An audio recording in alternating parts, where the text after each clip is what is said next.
Good evening, Bulavinaka and Namaste. I'm Vijay Narayan. Welcome to Fiji Village Straight Talk.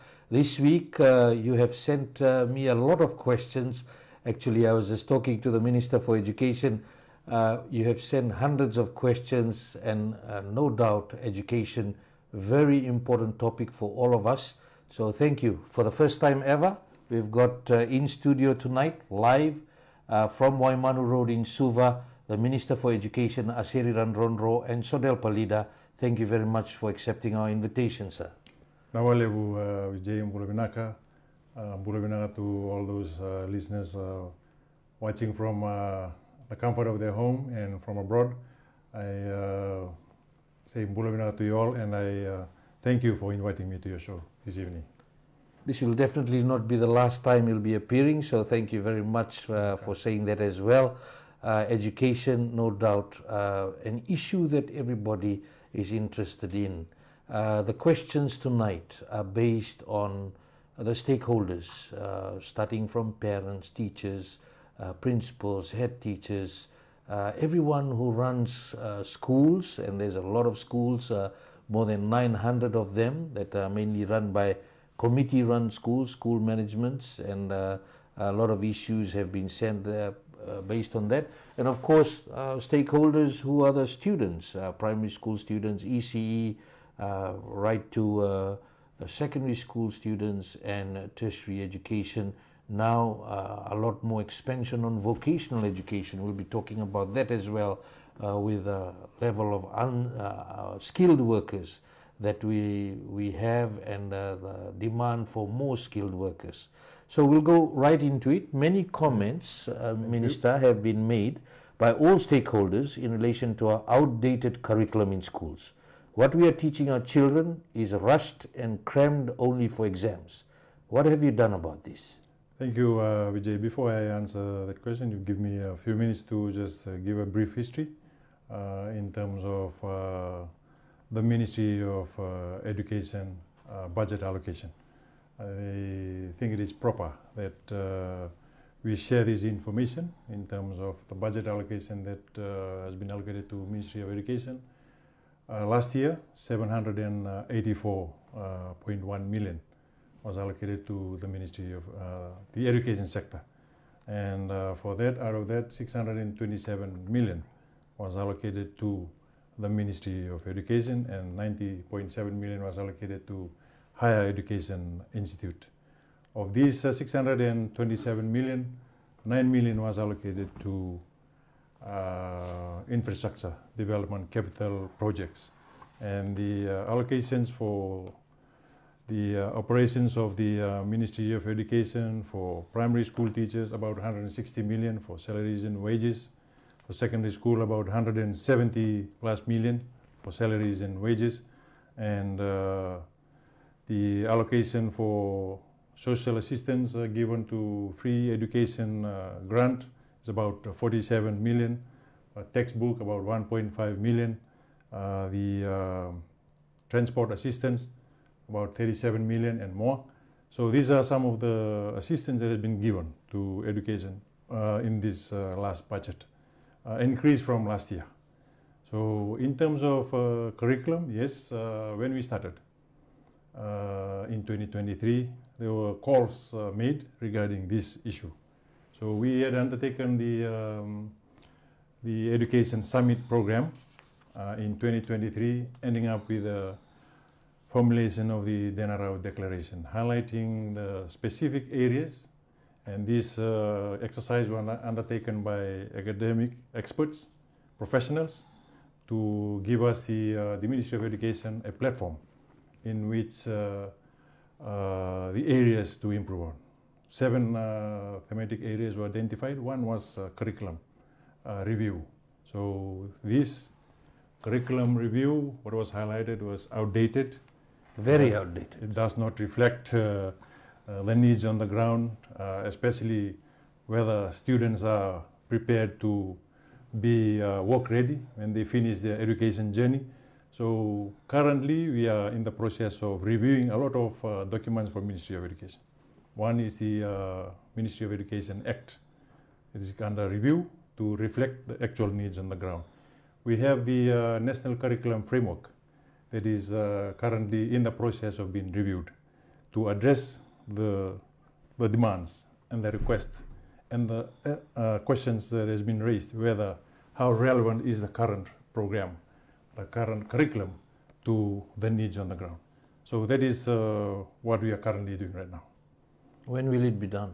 We're hoping to complete this exercise before end of this year. The whole curriculum review and implementation? The whole curriculum review, because it has to go through a process of validating the curriculum. So the curriculum review we hopefully to complete this year, and the validation and the actual implementation in 2026. From year 1 to year 13? Yes.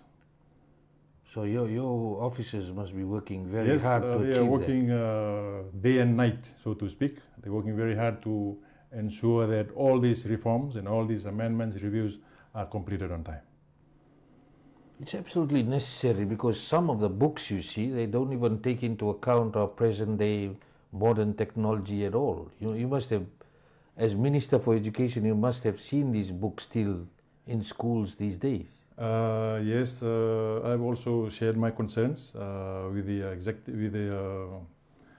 the relevant department, the CAS department, Curriculum Advisory Services, to see that how best we can bring this curriculum that are taught in school to better reflect and better prepare our students to the job market. So new curriculum next year?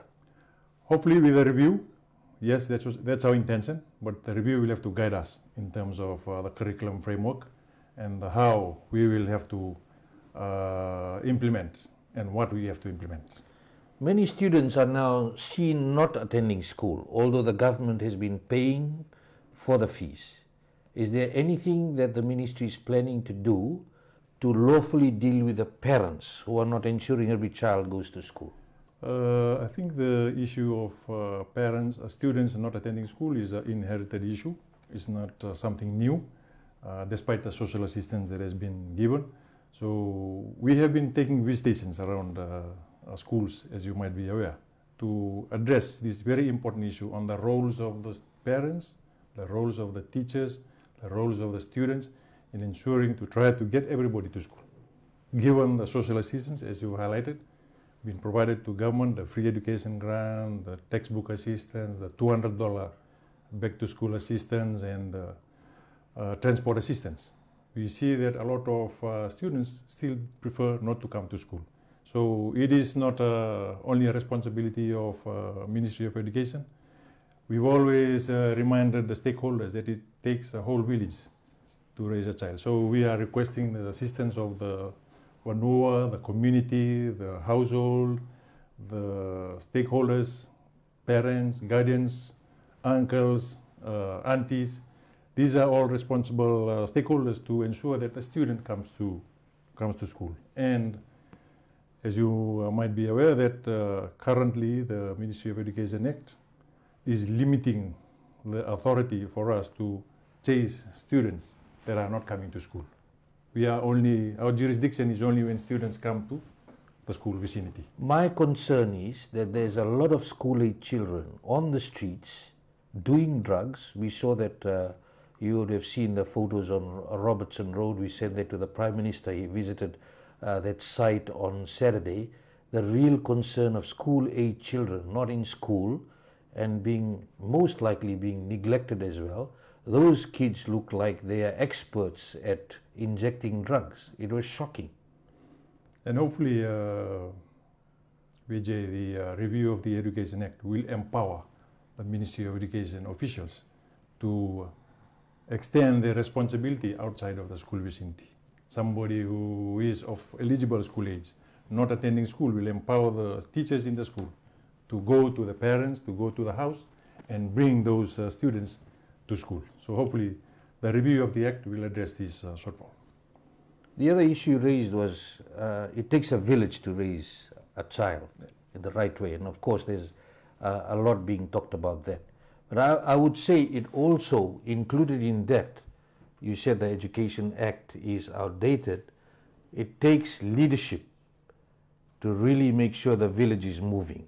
And the questions are being raised, and in terms of the whole setup, whether we are starting to lose that leadership even at that village level, to ensure, maybe 30 years ago, you would see even the Turangani Koro enforcing to ensure the children are in school, not that they're mucking around somewhere.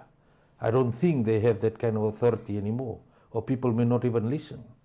Yeah, I think it's a intergovernmental, inter-ministry effort, given that, say for Ministry of Education, one of the issues that has also been raised is because of the removal of corporal punishment, some of these students, they tend to behave the way they behave.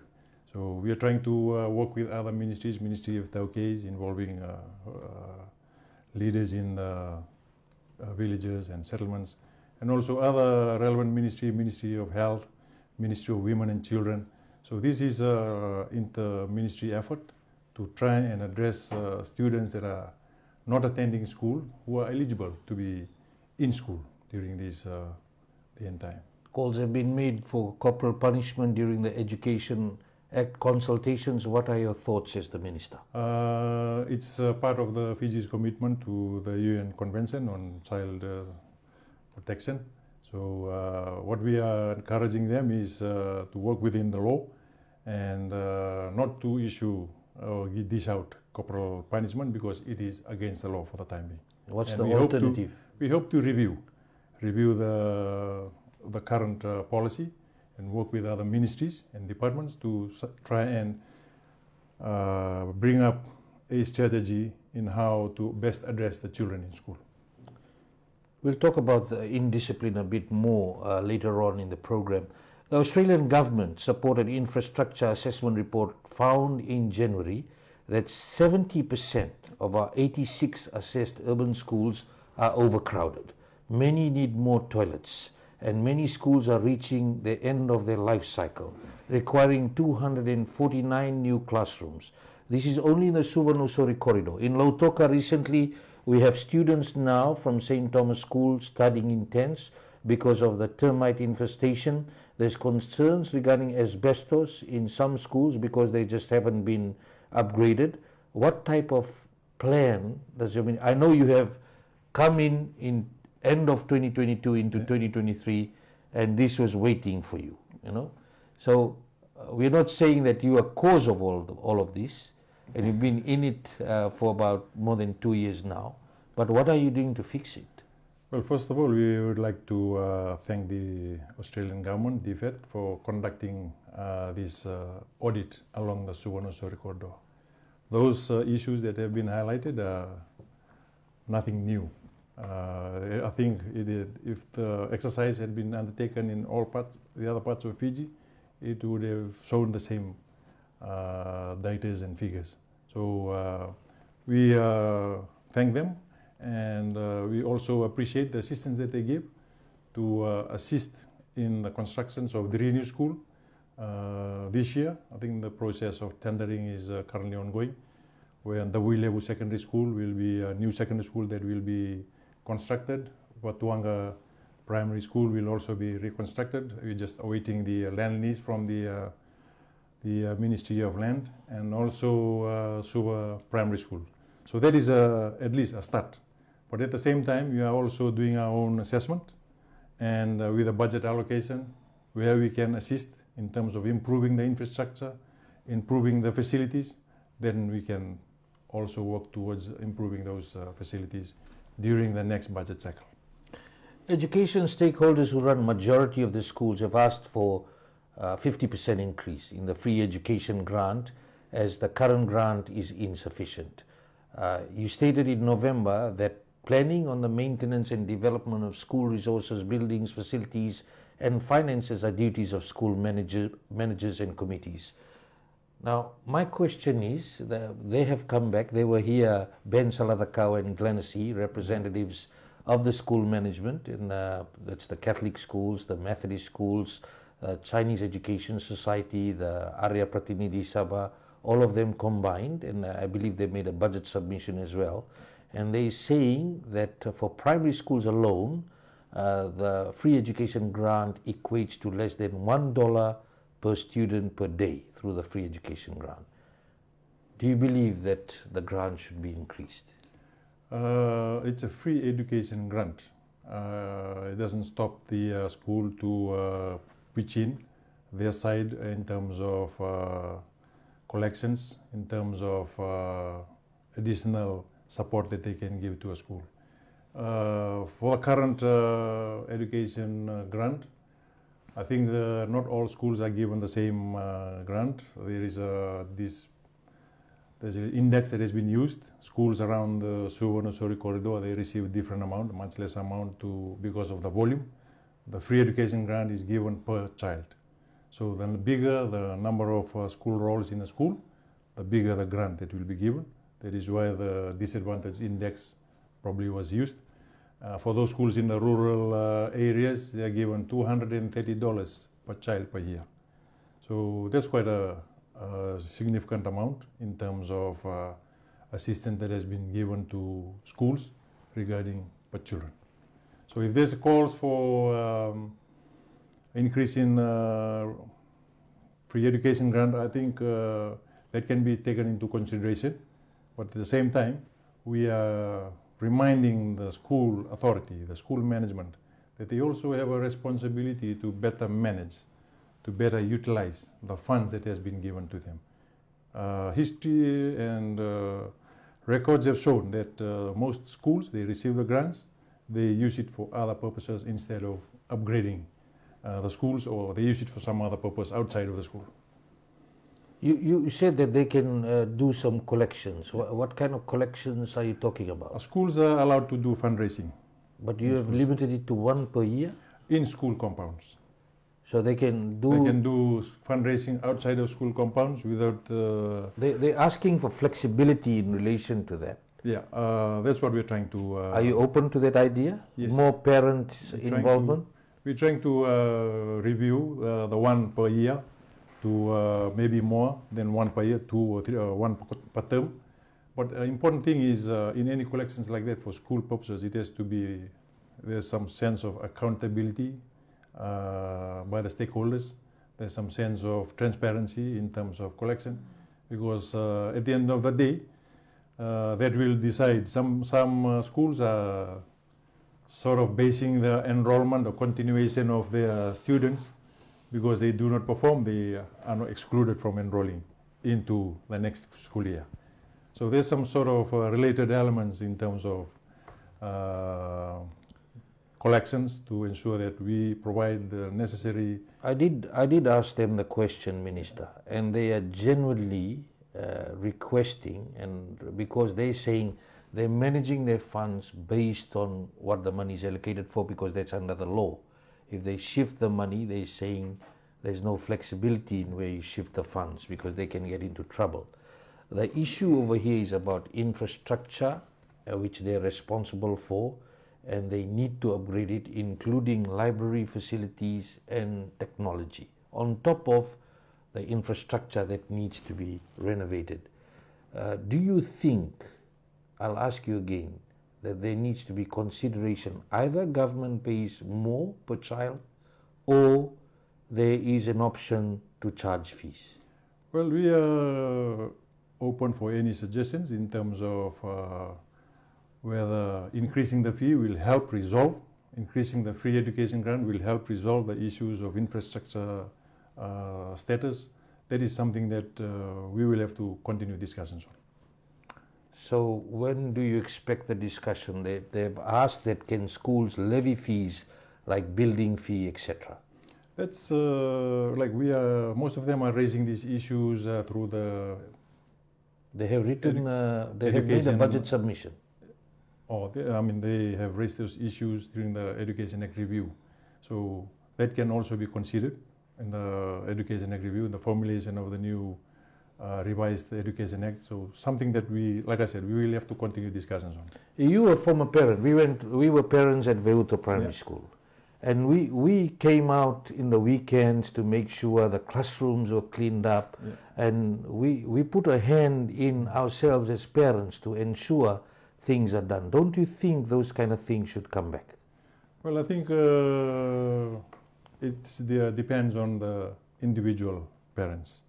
And as Ministry of Education, it has to be a standard in terms of the rules that it applies. Schools in rural maritime, they have difficulties, they have their own challenges. And out of the 737 primary schools, 501 are small schools. These are mostly schools in the rural and maritime. So in terms of comparison, like I said, discussions will have to continue. We can continue discussions, but as you said, and I'll hold you to it, you said if you look at the Suvarnasuri corridor, the school's condition, 70% are run down. That's atrocious. Then you've said that if you do a whole assessment of Fiji, you'll get about that same figure. So 70% of our schools are in urgent need of repair. We've had schools like, for example, the one that's in Nepani. We had Ben Saladakau here who talked about the school is accommodating 800 students. It only had spaces for 400. And the parents are not coming forward to assist. So the Catholic congregation cooks beef curry and rice almost every few weeks to keep the school running. We are heading towards more disaster if it's not addressed. Yeah, like I said, the analogy that we have to review and increase the FEG to address these infrastructure needs, we will take that into consideration and see how we can discuss with school authorities to address these. How quickly will you do that, Minister? We are currently during the visitation. So you're talking to the school management? Talking to all the stakeholders present during school visitations to see how best they can. They've also raised this during discussions, and like every request, there's cost implications. So we will have to go through the process of budget request and, if possible, donations, bilateral agreements to address these requests for 900 schools Fiji-wide. So yes. The other question is, before we had a system of remission of fees for those whose parents earned a certain level of income and below, and the others paid a certain level of fees. Are you looking at that model as well? I think the remission of fees is still continuing. I have to get the intimate details in terms of who is eligible and who is not. But right now there's nobody paying fees. There is a remission of fees paid by Ministry of Education to those students that currently need it. So, as I'm saying, that what is holding you back from charging a small fee for parents, allowing PTA levy? Some things like that to help the schools. I think most schools are... They are allowed to? They are already charging. They are already levying. But as I alluded to earlier, not to be used as a precondition for enrollment. But they can charge a fee? They're already charging. No, I'm asking, can they charge the fee? They are charging already. So, like, is that allowed? You're the Minister for Education. Can they charge a fee? They are charging already, Vijay. Yes, they are charging. So they are allowed to charge. So they are allowed to charge. But not to use it as a precondition for students' enrollment in a new school term. So if they are asking to charge a building fee, they can ask people to pay, but it shouldn't be a precondition. It shouldn't be a precondition or a compulsory kind of arrangement where you pay this, then you get enrolled. You can enroll, but you can probably given time to pay over the years, over the school year. The school managements want flexibility on fundraising for the upkeep of the schools. Yeah. You have said that you'll be looking at that?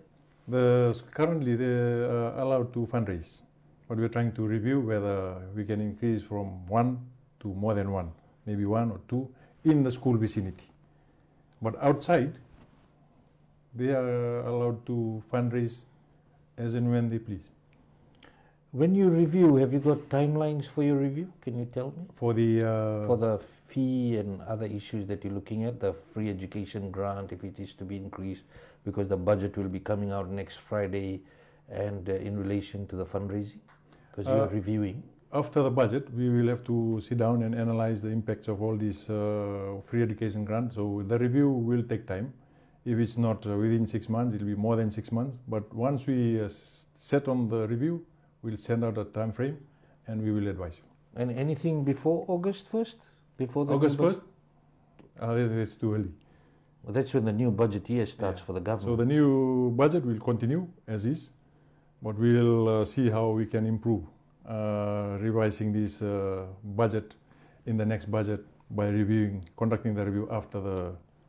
Now, from the Education Act consultation, 1966 Act consultation, a Tavua college teacher told your review team that the students have become lazy when education is free, and that some students take advantage of the system. How do you respond to stakeholders questioning the effectiveness of the free education policy? That's what I said, that some of the comments that are raised, maybe from teachers themselves or from stakeholders, parents, they are valid concerns, and we are awaiting the final report to be tabled to address all these issues. These are ongoing issues, these are operational issues which we would like to address once we get the final.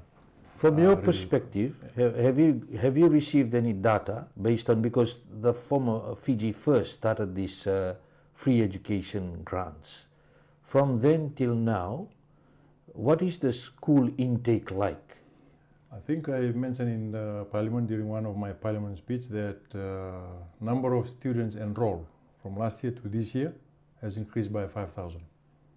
So that's an indication of the effectiveness of this free education grant and what we are currently doing right now. What about the issue regarding students being lazy? They know their parents don't have to pay any fees. Well, students... That's from teachers coming through from the Western Division. I think it's a generalized statement. Students come to school every day. So which days are they referring to? Are they lazy in a whole 8 hours, or? So you have need specific. You have looked at the data that students are coming to school every day? Yes, we have our FEMI's records. And how does it look like? The absenteeism rate is not high? I don't have the figures with me right now, but I can give you when I look back at the past how many weeks. Because I think the schools that are connected need to update their records on a daily basis. We'll be interested in those statistics. Thank you. Maybe you can provide it to the people of Fiji. That'll be good. Sure. Now, in relation to parents not showing up for school meetings, there's a lot of concerns about that in relation to CAPS meetings, PTA, PTI, and a lot of parents not showing up. If there's 50 students in class, maybe you're lucky if 10 show up. And there's always been a concern, and I'm a witness of that. Yes. I've always gone to that, and I've seen that erode over time, from the early 2000s to now. Things have really changed. And if we are saying it takes a village to raise a child, you need the parents. You need to have parents that they have skin in the game. Yes. So, as Education Minister, what's your thoughts on that? What do you want? As a Ministry of Education, we have a CAPS meeting. It involves parents and students, and some of the parents, they do not attend this CAPS meeting. But there's other options that the teacher could take to make home visit to parents and discuss with them. That is something that is provided to heads of school, teachers in a school to conduct, to assure that they help the students or help the parents in notifying the progress of the students. Minister, what if there's only 30% of parents show up? 70% don't show up. Do you think your teachers will have time to go to each student? I think there's ways and means in which teachers conduct this house visitation. Is it happening? It is happening. To ensure that concerned teachers regarding concerned students discussing with their parents. So how often does it happen? I mean, is it widespread? I've never heard of this. CAPS meeting? Home visitations. I think most of the teachers are doing it on their free time, and I commend them for doing the home visitation. especially for students who really needed intervention from parents. And given that they are understanding that most of the students do the challenging environment that they come from. So it takes patient teachers to visit parents. Sometimes they go home, the parents are not there, and they come back and they go back another day when the parents are at home. If you were giving free education, taxpayers' money to the people for their children's education, don't you think there should be some conditions that parents should attend these meetings? That is why we are currently reviewing the Education Act. You want that? The Education Act should address all these issues that reflect the current needs right now. As a minister, do you want that? To, as I asked you, to have that condition that if you get the free education grant, you should attend meetings for your child. apart from giving the responsibility to the Ministry of Education and the teachers to look after the child who is enrolled and not attending school, yes, that would be a better option as well. You're watching Fiji Village Straight Talk. I'm Vijay Narayan. We'll be back after this break. Vijay Narayan. Watch it live on the Fiji Village Facebook page and YouTube channel. About 20 years ago, we had a major drug bust, and you would remember, you would have been part of the operations at Laudala Beach. A lot of people in Fiji did not know what was methamphetamine. And what we are picking up on, people are saying it's readily available. Just the issue in relation to General Secretary, was that a tactical move that he ejected himself from Parliament? Personally, it's unfortunate. How are you dealing with those police officers who may be allegedly involved in this? Vijay, no one is above the law. We assure you that we will be having police officers around. As a result of that bad policy, by the end of this month, we would have lost close to about $70 million in government revenue. Bula Vinaka, I'm Vijay Narayan. This is Fiji Village Straight Talk. Fiji Village Straight Talk with Vijay Narayan. Watch it live on the Fiji Village Facebook page and YouTube channel. Hey guys, it's Penny and I've got some great news for you. I've got a podcast. Up. Don't whack heels. We have a podcast. Isn't that what I said? You didn't say that. You said I have a podcast. There's I no mean, I, there's we. Well, you know, when I'm doing all the talking, it seems like it's my podcast. Well, because you are so rude. You're not very demure. You don't maybe give any if you thoughtfulness to me. contributed something, we I would do have contribute. You know, You're like just people not would nice have actually enough. remembered you. They do remember me. They call me the Berolino anyways. Debatable. That It's is not debatable. so It's debatable. Well, ladies, get it out. We gotta move ahead now. Back. I'm sorry, but Keep who on asked you? When were you involved in this When did this conversation? become a Yeah. we conversation? Yo. Because Behind listen, time, you gotta. listen, No, I don't care. we don't care. Watch if we're behind it, okay? you. Okay? You're here because of us. Don't Let's talk never to us forget like deadline. that. that. I don't care about you. Let's get a load of this guy. This guy. You really thought? I'm hungry. Go eat. Let's go. Hello, HR.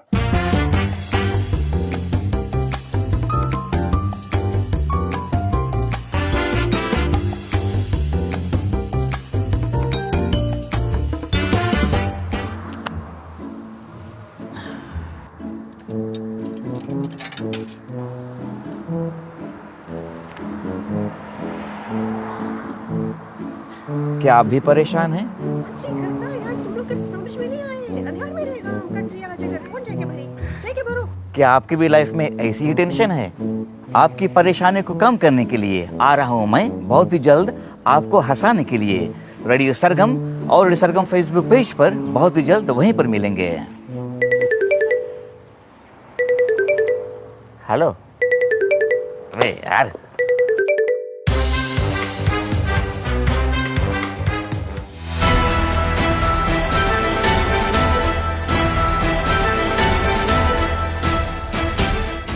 Welcome back. You're watching Fiji Village Straight Talk. I'm Vijay Narayan. Our guest tonight is the Minister for Education and Sodelpa leader, Aseri Radrodro. And first time on the show, a lot of questions coming from you, which as you would be listening to, that we're getting them addressed. Now, Minister Inra, your review team was told that the Ministry of Education should come and see the students traveling in overloaded carriers. The woman described even students hanging out of carriers, sitting on top of carriers. What will be done about these type of situations regarding rural transport? Thank you, Vijay. I wanted to clarify that for transport assistance and transport providers, there are policies that they need to abide by. And the monitoring and implementation of those transport providers entirely depends on them and the assurance to the Ministry of Education, to the respective heads of school, that they will provide the transport according to the policy, which is one is to always have an adult in the carrier during the transportation time. And second is to ensure that the safety of the students are paramount when they are traveling to and from school. So the onus is on the transport providers to ensure the safety of the students. But sometimes they make their own arrangements. When one provider is unable to pick up the students, they make their own arrangements with other providers, and that led to such incidents, maybe. The issue is about overcrowding. Maybe you don't have enough rural transport carriers. Could that be the case, and has assessment been made? For the respective schools that have been providing transportation vouchers, the onus is on the management, the communities to request transport and get the assistance from the approval from the respective heads of school. So if there is a overcrowding of carrier, then the villages, the settlements, they can request for additional carrier to the through the LTA and get recognized and get validated by the heads of school. So these people in Ra have made that request. Is the ministry looking into that? Well, if the requests have come through to the headquarters, we will definitely have a look at it.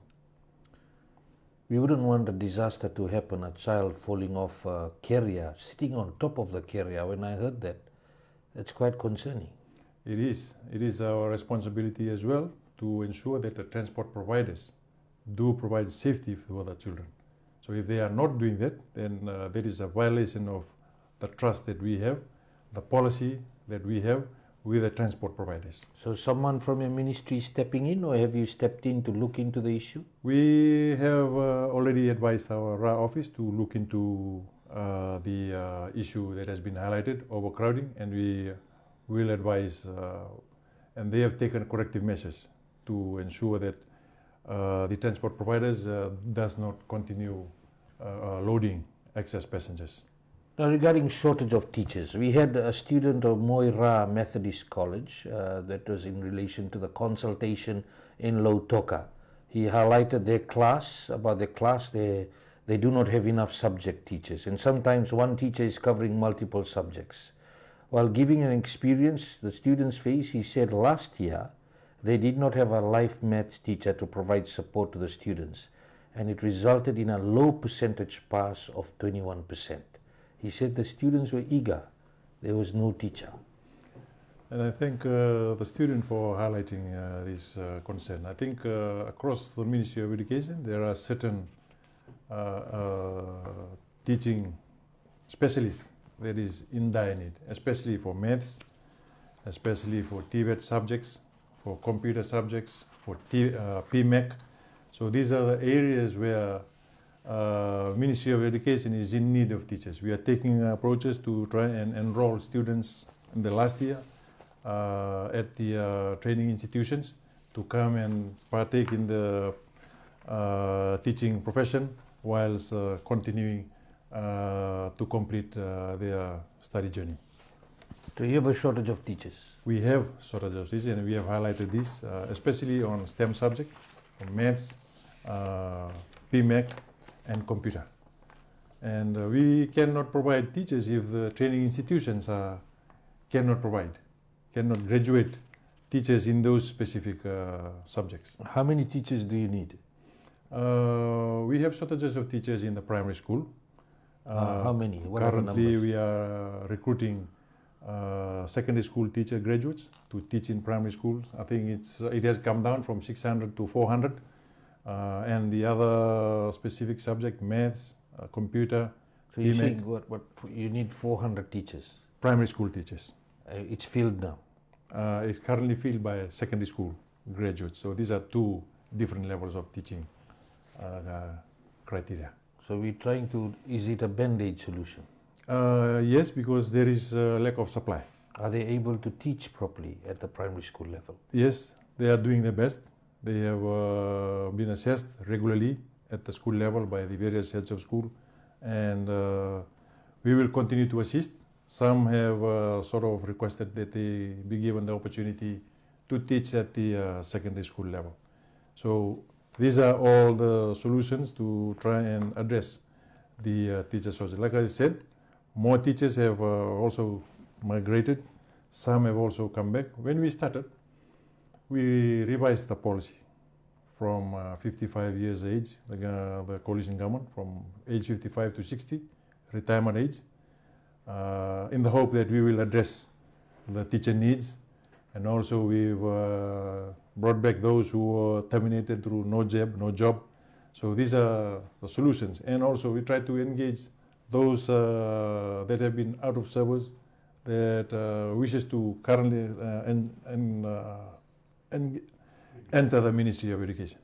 So these are some of the strategies that we're doing, in addition to taking in graduates from secondary school to primary, and hopefully we will try to mitigate these shortages. As you might also be aware, at the beginning of this year, we have undertaken the interview process for teacher trainee to try and direct interested students to these areas of shortages. And we hopefully that when they finish, they'll start to fill in the shortages. Because the concerning thing is that these people, at the end of the day, the students are getting the short end of the stick. They're getting, percentage pass rates of 21%, and because they do not have a teacher in the classroom. I've got some other information here about students or parents raising issues about teachers not in their classroom. There's some about a history teacher at LMC, I believe that's Lotoka Muslim College. They haven't had a history teacher from week 7 of term 1. It has now been 12 weeks, they say, since that resignation, and including the 2-week term 1 break. Total of 14 weeks have passed without a replacement being assigned. I believe there's more stories like this. There's more stories regarding teacher needs in schools. During my visitation, they've also highlighted. So we're trying to improve our HR processes to address this on a timely basis. Now, the Nandarivatu High School principal told your review team that school inspections have not taken place for quite some time, despite ministry promises, and that new teaching graduates are very poor at school management. Why has this basic quality assurance system not been maintained? Well, I have to get the details of those claims by the teacher, but because I think last year we had visited the Nandarivatu schools and also the schools in the Highlands. So we'll have to get the proper details in terms of the visitation from headquarters and also probably from the divisional and district offices. But you have a system in place. Yes. You should have visits. Yes. Which includes checking how the teachers are teaching as well. Yes. How often do you get the reports?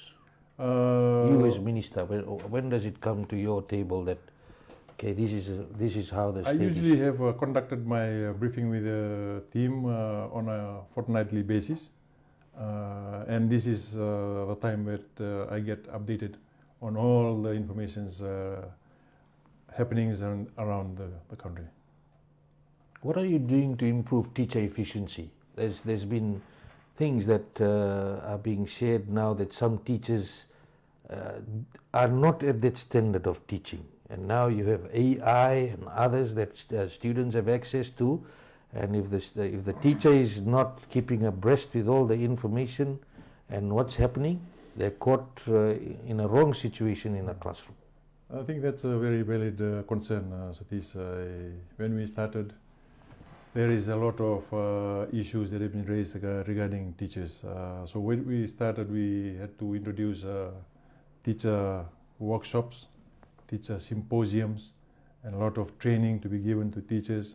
We even applied and got the annual teacher congress to try and get teachers to mingle on a regular basis and also share the areas of concerns and the visitation too that we are currently doing. Besides, that is a very good question also, because I asked the same question. How do you monitor the teacher efficiency in a school?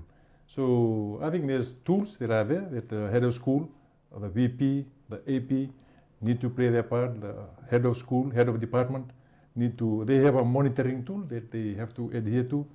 And we hope that this is something that they are currently doing, even though some schools, they have difficulties, they have challenges in terms of the monitoring system that they need to implement. So overall, each and every head of school around Fiji, they all have a monitoring tool that they need to adhere to, that they need to follow in monitoring the performances of the teacher. And each teacher are expected to perform, to prepare lessons in every classes that they attend.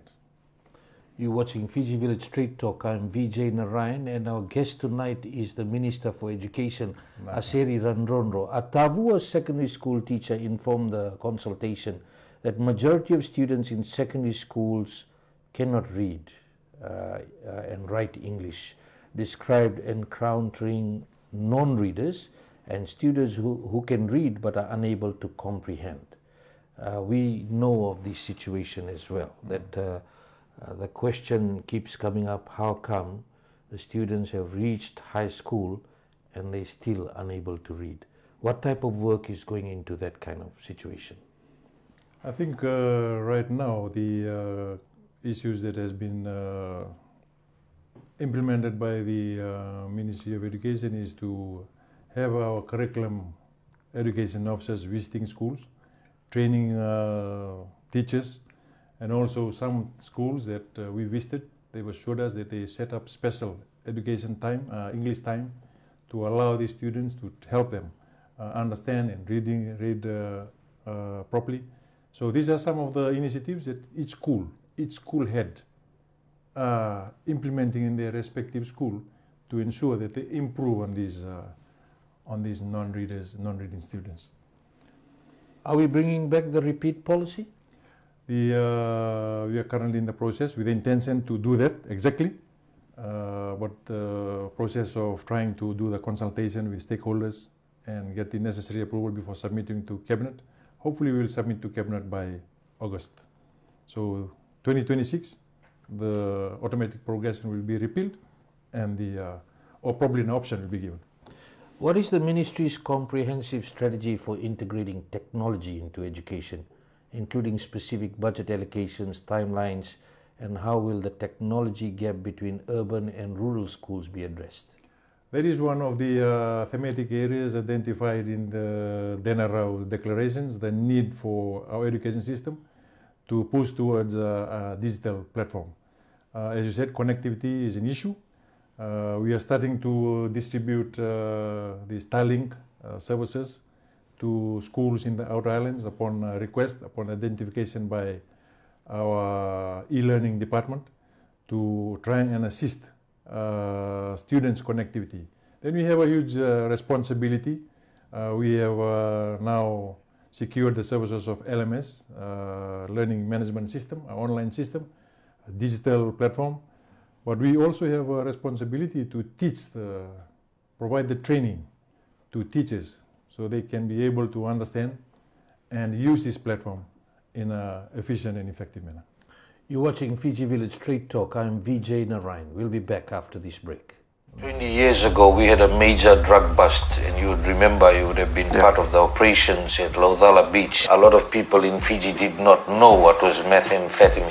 And what we are picking up on, people are saying it's readily available.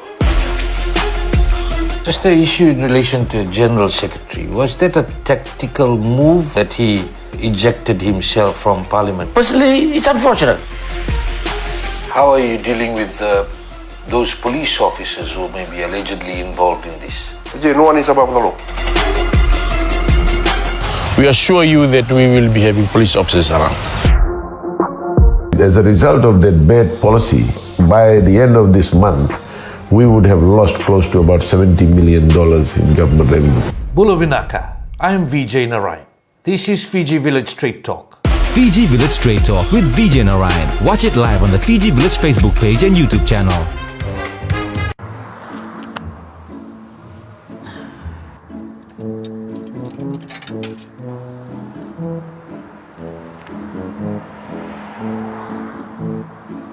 क्या आप भी परेशान हैं? अच्छी करता है यार, तुम लोग के समझ में नहीं आए हैं। अंधार मेरे कट दिया जगह कौन जाएगा भरी? जाएगा भरो। क्या आपकी भी लाइफ में ऐसी ही टेंशन है? आपकी परेशानी को कम करने के लिए आ रहा हूं मैं बहुत ही जल्द आपको हंसाने के लिए। रेडियो सरगम और रेडियो सरगम फेसबुक पेज पर बहुत ही जल्द वहीं पर मिलेंगे। हेलो, अरे यार,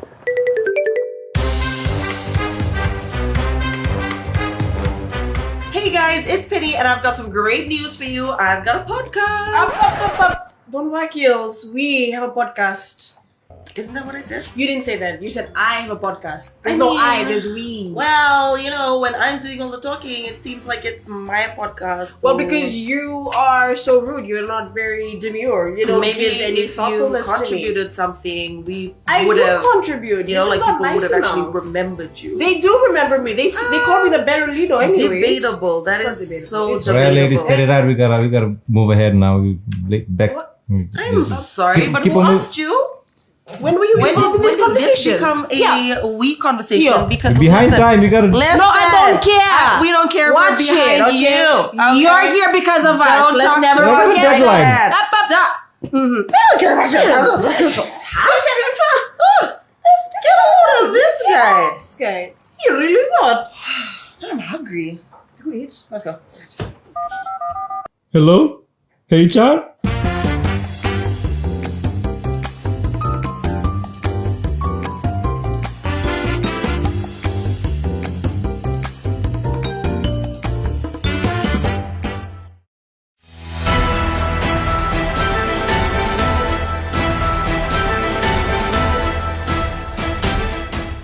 Welcome back. You're watching Fiji Village Straight Talk. I'm Vijay Narayan. Our guest tonight is the Minister for Education and Sodel Palida Aseri Radrodro.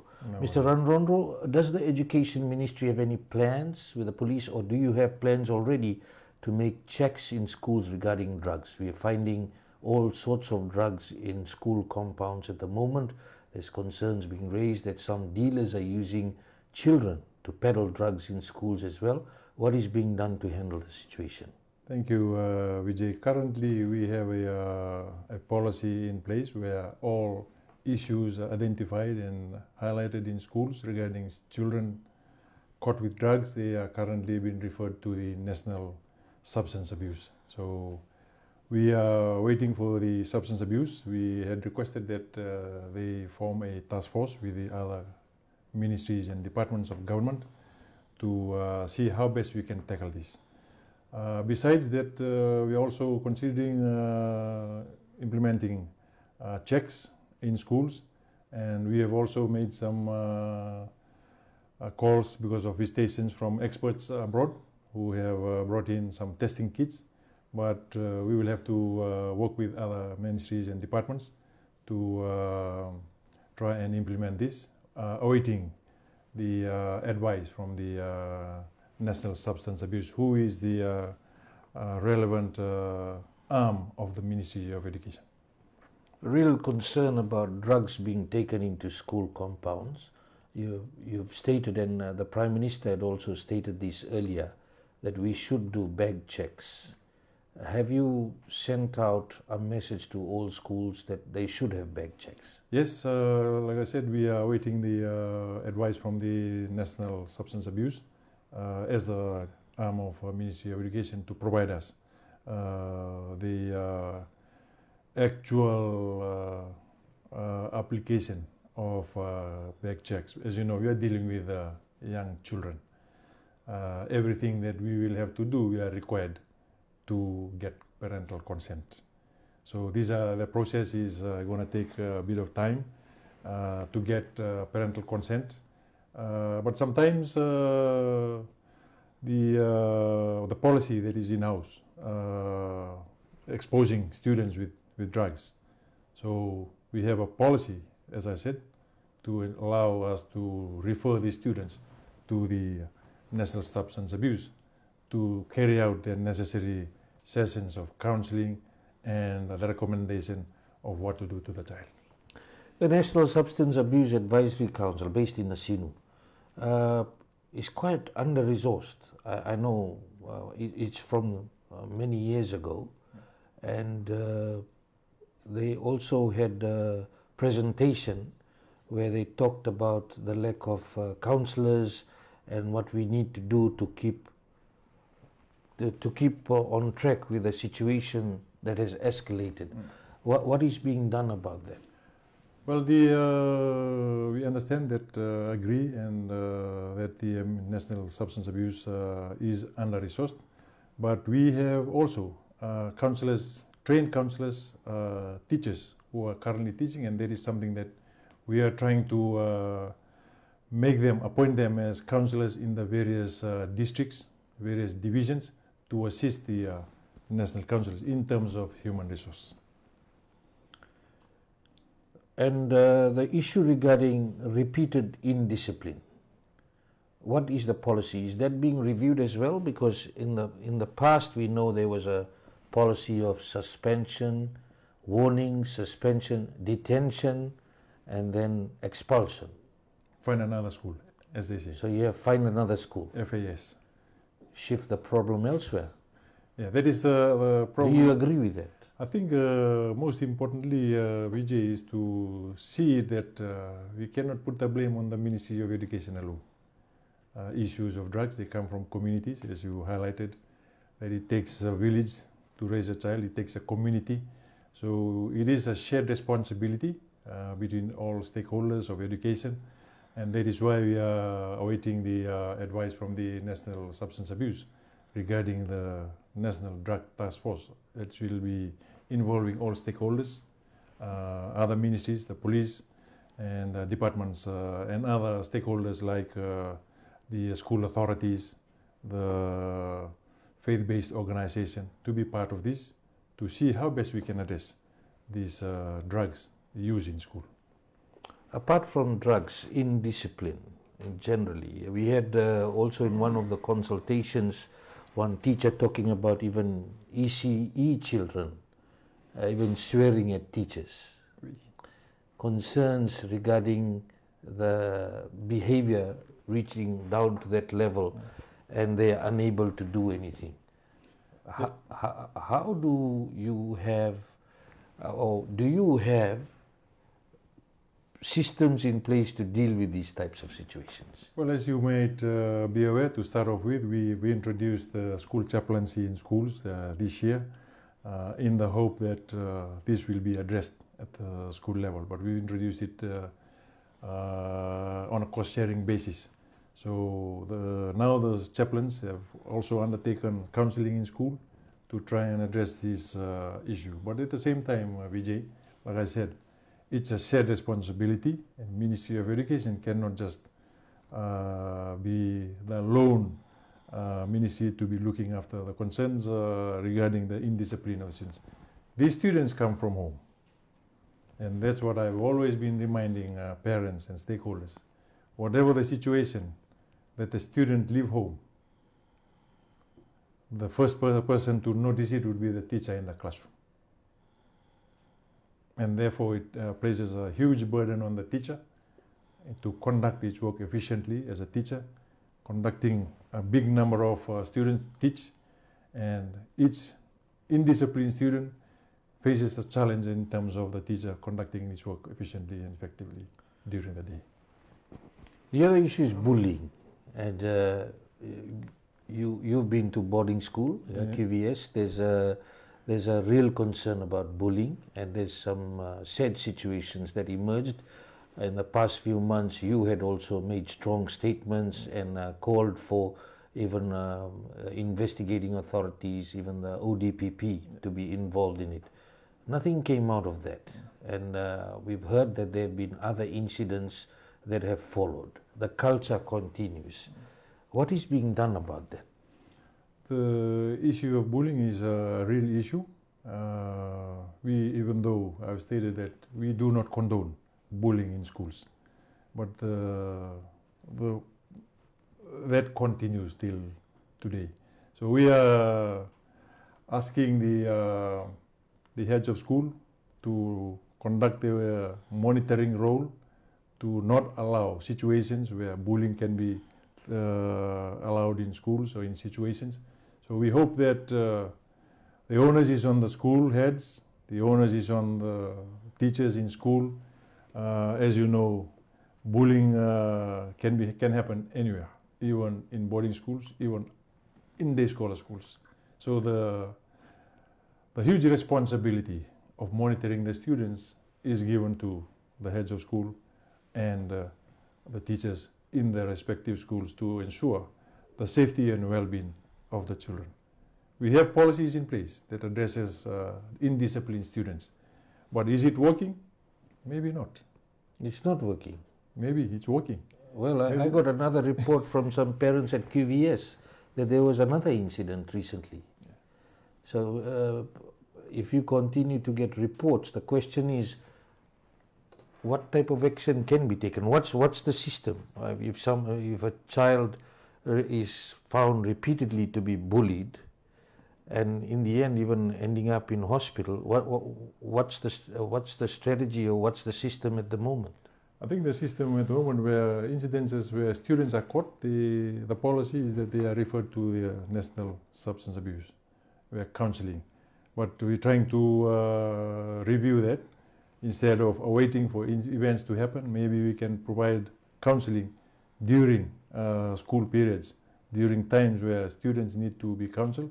And that is why we have recruited school chaplains to provide this at the school level and try and prevent bullying from happening. You're watching Fiji Village Straight Talk. I'm Vijay Narayan. Our guest tonight is the Minister for Education and SODELPA leader Aseri Radrodro. Mr. Radrodro, you would know that children as young as 14 years old are now contracting HIV. The latest statistics that we see from last year is that we have 50% of the HIV cases, the new HIV cases, are through injectable drugs, and 90% of those cases are ETOK from 20 to 29 years old. We definitely have come into a place where the health minister is saying we have an epidemic. Now, what is the Ministry of Education doing in terms of understanding that we are staring right at the epidemic? We need family health education, and I believe there's a curriculum, and whether that curriculum is suited to make sure that our young men and women understand the choices that they're making. Thank you. As you rightly stated, we have the curriculum, but these issues are emerging issues that occur regularly. As a Ministry of Education, like I said, we cannot take the blame alone. We are working with other ministries and departments to try and address this. And also, we have to reiterate that the call for takes a village to raise a child. It is everyone's responsibility to ensure that we look after our children. I'm not putting the blame on the Ministry of Education, but I'm saying, what are you doing about it? Because as I said, it takes leaders to make change. What are you doing to make change? Well, we are, as you said, providing the necessary curriculum, the subject taught in schools, but whether those curriculums are relevant to these emerging issues, that is something that we will need to review and ensure, because development of curriculum subject is not an overnight process. It takes time and takes teachers to be taught and students to understand the provision of necessary subjects in schools. We need to be urgently looking at that. We already have an epidemic in our hands, Minister. Yes, we'll take that into consideration. So do you have a timeline in place? Like I said, we will have to see the review of the National Curriculum Framework, and all these emerging issues will have to be taken into consideration as part of the subject that will be given to the students in school. And you said it will be this year. Now, there's a few people who have sent information about alleged corruption in schools, how the AGMs have been done and other things. It's I'm letting you all know who sent those, that I have them here, and I'll be passing it on to the Minister for Education to look at. There's some being sent about Andrews Primary School, Samambula Primary, there's many other schools there, and it's for you to verify, to look at that. Now, e-transport, many continue to raise concerns about people affected by lack of recharge stations and all platforms not being able to top up except through M-Pesa. What are your comments regarding that? I think the issue of e-transport card and the top-up is currently with the Office of the Deputy Prime Minister, who's currently looking at ensuring accessibility, and I believe he's dealing with these issues currently. Do you get e-transport card related issues for your students a lot? Yes, mostly regarding run out of cash during the school term, instead of that taking them right to the end of the term. So those are the many issues. Some also regarding missing cards during the school term.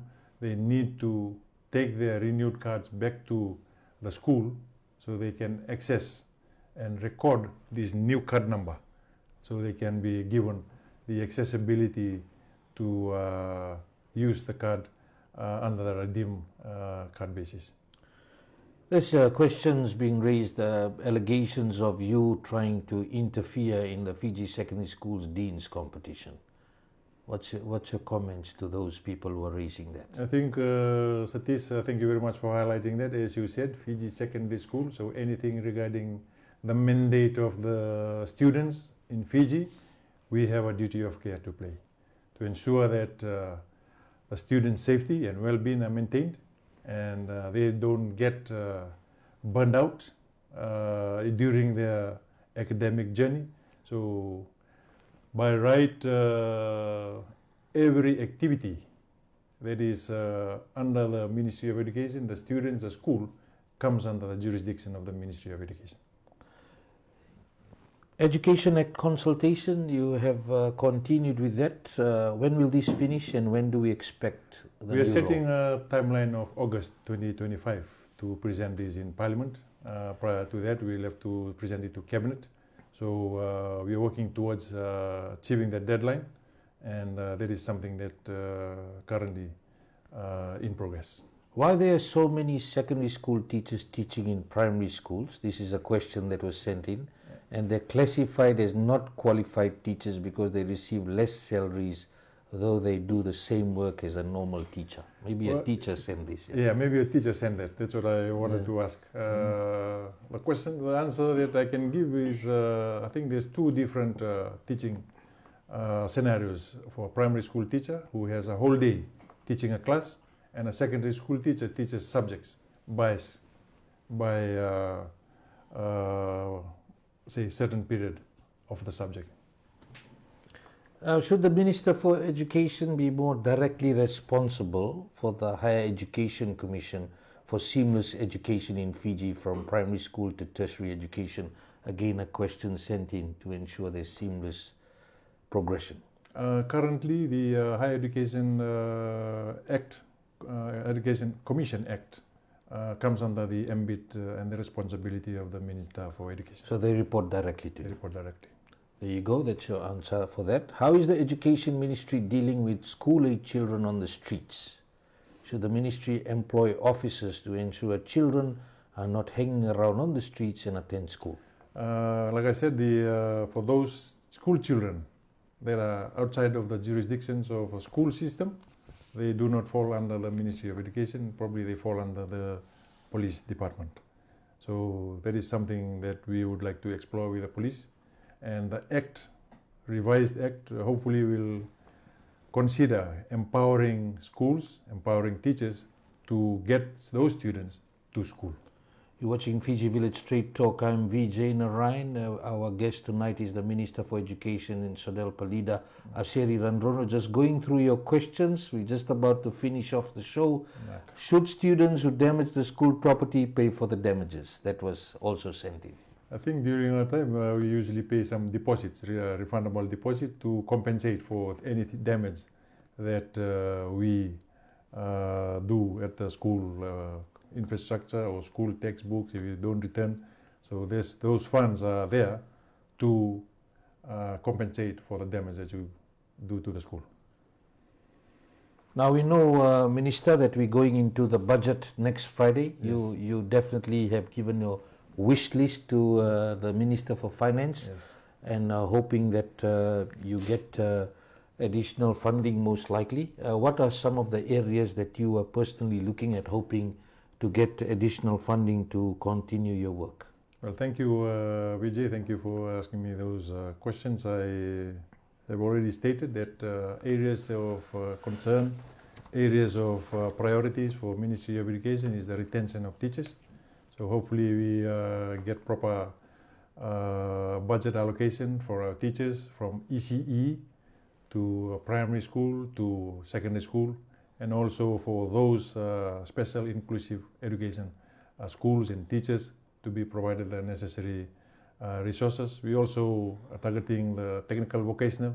Hopefully we get the right amount in terms of allowing us to provide this technical vocational education. I think we have not touched on that. So technical vocational, if you give me a time to elaborate on that, that would be an option for students who do not wish to pursue academic journey pathways.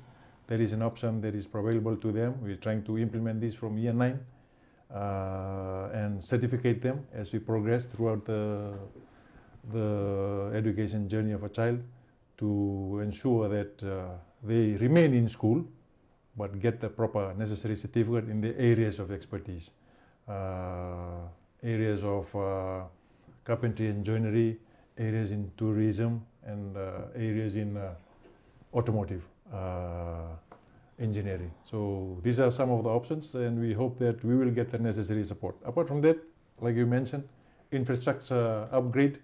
So hopefully we can get the budget allocation. As I said, this year was 9 million.